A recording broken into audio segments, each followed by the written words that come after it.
4.2।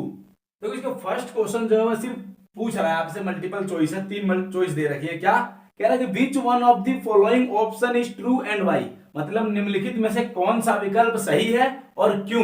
तो सिर्फ पहला क्या कह रहा है, ऐसे लिखा हुआ है कि y बराबर 3x प्लस 5 हैज, मतलब y बराबर 3x प्लस 5 के पहला ऑप्शन है यूनिक सॉल्यूशन, अद्वितीय हल है। दूसरा ऑप्शन है ओनली 2 सॉल्यूशन, सिर्फ 2 हल हैं। और तीसरा ऑप्शन है इनफाइनाइटली मैनी सॉल्यूशंस, असीमित रूप से अनेक हल है। तो मैंने आपको बताया, तो देखो ये 2 चर वाली रैखिक समीकरण है ना, लीनियर इक्वेशन इन 2 वेरिएबल्स है। स्टैंडर्ड फॉर्म में नहीं लिखी है अभी, लेकिन उसको हम स्टैंडर्ड फॉर्म में लिख तो सकते हैं। इसको इधर लाके कि y minus 3x plus 5 is equal to 0, फिर minus 3x plus y plus 5 is equal to 0, हो तो गई ये वही तो है लीनियर इक्वेशन इन 2 वेरिएबल। तो मैंने बताया था इसके कितने सॉल्यूशंस होते हैं, तो लीनियर इक्वेशन इन 2 वेरिएबल्स के तो इनफाइनाइटली मैनी सॉल्यूशंस होते हैं ना, असीमित रूप से अनेक हल होते हैं। तो कौन सा ऑप्शन सही होगा, ऑप्शन सी सही है, जिसका है इनफाइनाइटली मैनी सॉल्यूशंस। तो सिर्फ बताना है आपको कि इसके कितने सॉल्यूशन होंगे। तो देखो इसके इनफाइनाइटली मैनी सॉल्यूशंस होते हैं, मैंने बताया भी था इंट्रोडक्शन में,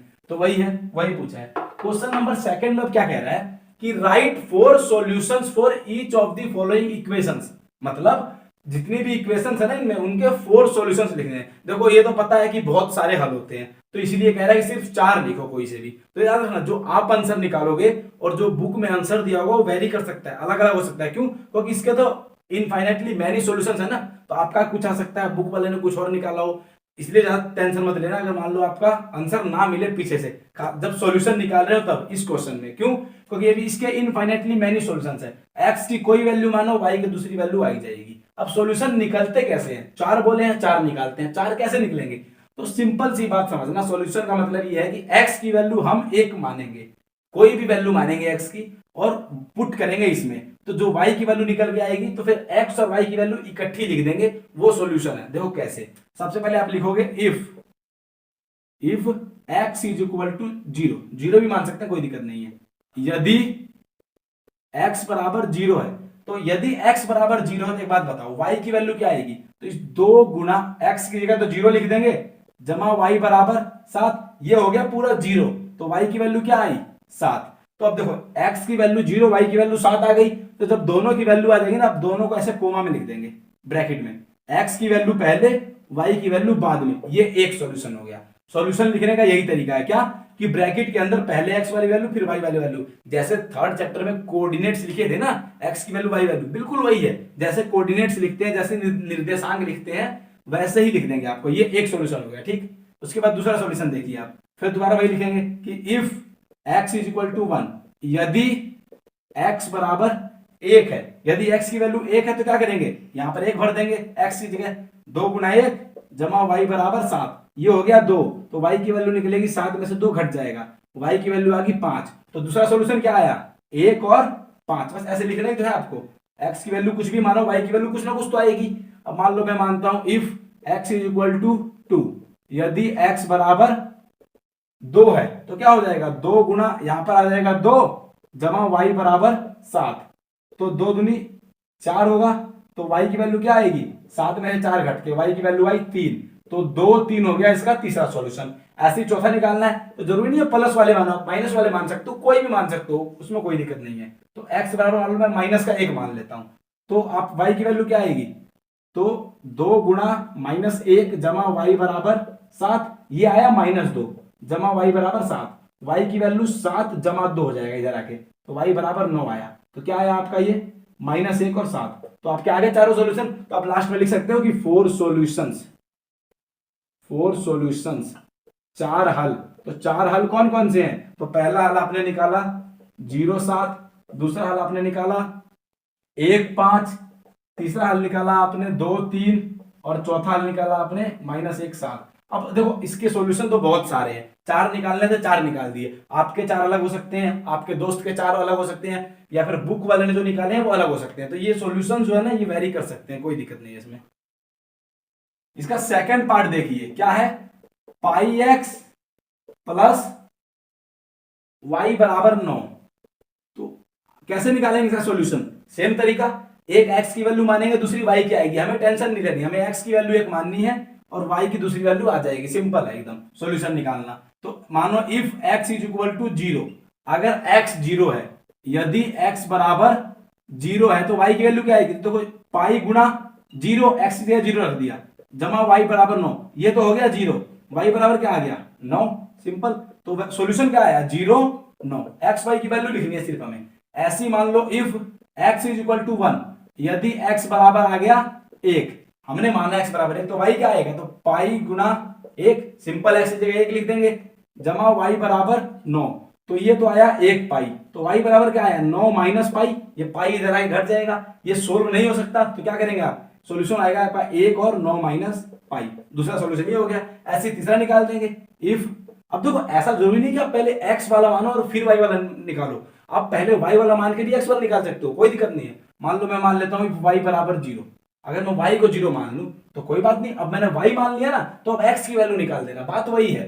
y माना 0, तो पाई x जमा 0 बराबर 9, तो x की वैल्यू निकालेंगे, देखो 9 तो था ही, ये पाई बटे में आ जाएगा, तो 9 बटा पाई आ गया। तो क्या सॉल्यूशन आया? लेकिन जब सॉल्यूशन लिखेंगे ना, तब आप हमेशा पहले x की वैल्यू लिखेंगे, y की वैल्यू बाद में लिखेंगे। मान बेशक आप पहले y की लो और x की बाद में निकालो, या पहले x की मान के y की बाद में निकालो वैल्यू, लेकिन जब सॉल्यूशन लिखेंगे तो हमेशा पहले x वाली वैल्यू लिखेंगे और बाद में y वाली वैल्यू, ये याद रखना। सॉल्यूशन लिखते वक्त नहीं हम कर सकते कि पहले y वाला बाद में x वाला। मानने में बेशक मैं देखो x मान के y की निकाल दी या y मान के x की निकाल दी, उससे कुछ फर्क नहीं पड़ेगा, लेकिन सॉल्यूशन यही होगा आपका, पहले x वाला फिर y वाला। अब मान लो मैं इफ x बराबर मानता हूं 2, अगर मैं x 2 मान लूं तो क्या होगा? पाई गुणा 2, x की जगह 2 भर दिया, जमा y बराबर 9, तो y की वैल्यू क्या आएगी 9 माइनस 2 पाई, y बराबर 9 माइनस 2 पाई। तो सिंपल चौथा सॉल्यूशन क्या आ गया 2 और 9 माइनस 2 पाई, बस x y की वैल्यू लिख दी, फिर आप वही लिख देंगे 4 सॉल्यूशंस आर, 4 हल है बराबर है, चारों लिख देंगे ऐसे ही।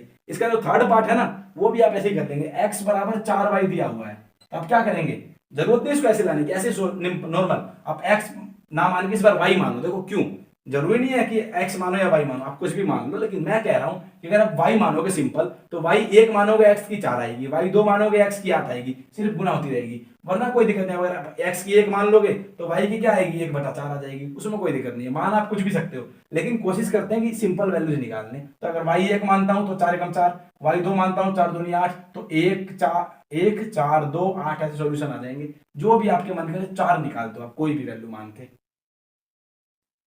Question 3, check which of the following are solutions of equation x minus 2y is equal to 4 and which are not. मतलब जो नीचे लिखे हैं उनमें से कौन से इसके सॉल्यूशन है, कौन से नहीं है।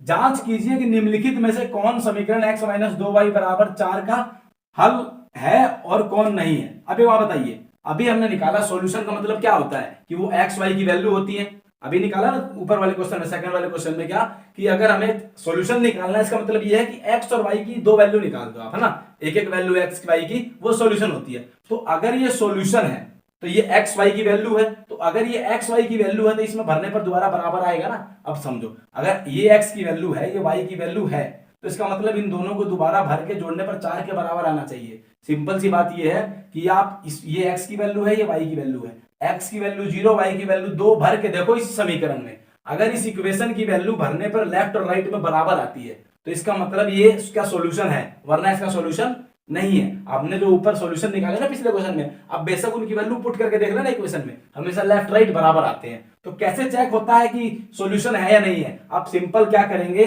x और y की वैल्यू जो है उसे पुट कर देंगे इक्वेशन में। देखो यहां से x की वैल्यू क्या आई 0 और y की वैल्यू 2 है, तो अब जरा बताओ इस इक्वेशन में भरो, x माइनस 2y बराबर 4 है, यहां x की जगह 0 भर दिया, माइनस 2 गुणा 2 भर दिया बराबर 4। समझ में आई बात?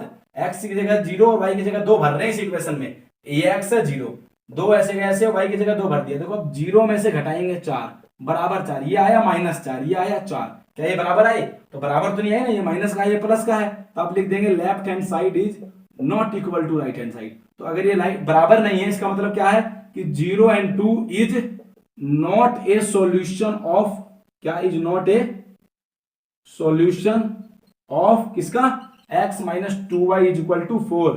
मतलब क्या कि 0 2 समीकरण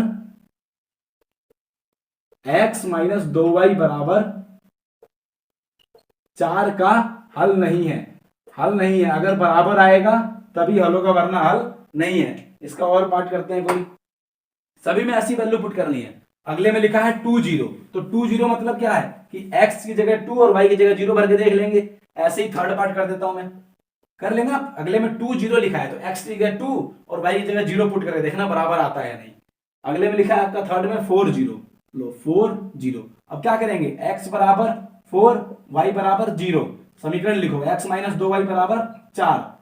x की जगह क्या भरना है 4, माइनस 2 गुना y की जगह 0 बराबर 4। सिंपल भाई, x की जगह 4 y की जगह 0 ही तो पुट करेंगे, क्योंकि 4 0 दिया हुआ है हमें। पहले वाला x की वैल्यू होती है, दूसरे वाली y की होती है। तो 4 में से 0 घटाएंगे बराबर 4, तो 4 में से 0 गया 4 बराबर 4। आगे दोनों साइड बराबर, लेफ्ट हैंड साइड बराबर आ गई राइट हैंड साइड के, तो ये बराबर आता है। क्या लिख देंगे कि 4 0 इज ए सॉल्यूशन ऑफ, ये 4 0 सॉल्यूशन है, is a solution of x minus 2y is equal to 4। Hindi वाले लिखेंगे 4 0 समीकरण x माइनस 2y बराबर 4 का एक हल है, एक हल है। सिंपल। अगला भी ऐसे ही आपका, देखो मान लो √2 और 4√2 है, इसको जरा देखो, ये फोर्थ पार्ट √2 और 4√2 है। इसका मतलब क्या है कि x की वैल्यू √2 है और y की वैल्यू 4√2 है, यही है ना इसका मतलब। पुट करके देखें इक्वेशन में, x माइनस 2y बराबर 4 है, x की जगह √2 माइनस 4√2 बराबर 4 हो गया। देखो 4√2 में से √2 घटेगा, क्यों, क्योंकि एक प्लस एक माइनस है, तो बड़े वाले में छोटे वाला घटता है। इसको जब सोल्व करोगे तो 4 में से एक गया, 3√2 आएगा माइनस का, और ये आएगा 4। क्या ये बराबर है, तो बिल्कुल नहीं है। तो left hand side not equal to right hand side, तो आप वही लाइन लिख देंगे कि ये इसका सॉल्यूशन नहीं है, is not a solution of x minus 2y is equal to 4। तो ऐसे इसका फिफ्थ पार्ट भी है, वो भी चेक करके देख लें। 1 1 दिया हुआ है, तो x की वैल्यू 1 भर देना, y की वैल्यू 1 भर देना। अगर इक्वल आता है तो सॉल्यूशन है, वरना नहीं है। तो सॉल्यूशन चेक करने का यही तरीका है, वैल्यू पुट करके देखो, अगर लेफ्ट और राइट दोनों बराबर आ गई तो इसका मतलब वो सॉल्यूशन है। फोर्थ क्वेश्चन में क्या है कि find the value of k if x is equal to 2 and y is equal to 1 is a solution of 2x plus 3y is equal to k। मतलब k का मान ज्ञात कीजिए यदि x बराबर 2 और y बराबर 1 समीकरण 2x प्लस 3y बराबर k का एक हल है।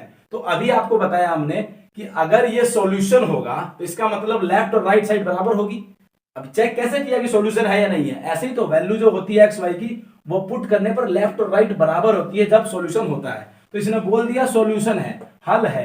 हल है मतलब कि एक्स और वाई की जो यहाँ पे वैल्यू भरेंगे ना, वहां पर लेफ्ट और राइट बराबर ही होगी, क्यों, क्योंकि सॉल्यूशन है। तो सिंपल सी बात है, आप लिख दोगे कि 2x प्लस 3y बराबर के।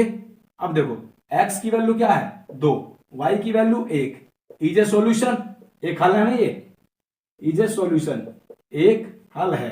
तो अगर x की वैल्यू 2 और ये एक हल है, इसका मतलब ये दोनों वैल्यू बिल्कुल सही है इसकी। ये दोनों वैल्यू यहां पर भरेंगे तो लेफ्ट राइट बराबर ही है। तो 2 गुना 2 x की जगह और 3 गुना y 1 की जगह, मतलब 1 y की जगह भर दिया बराबर के। बात समझ में आई ना, x की जगह 1, x की जगह 2 और y की जगह 1 भर दिया। 2 दूनी 4 जमा 3 बराबर के, तो 7 बराबर के। तो k की वैल्यू क्या आई 7। तो क्वेश्चन सिंपल था ही था, बस x और y की वैल्यू पुट करके k की वैल्यू निकाल देनी है आपको।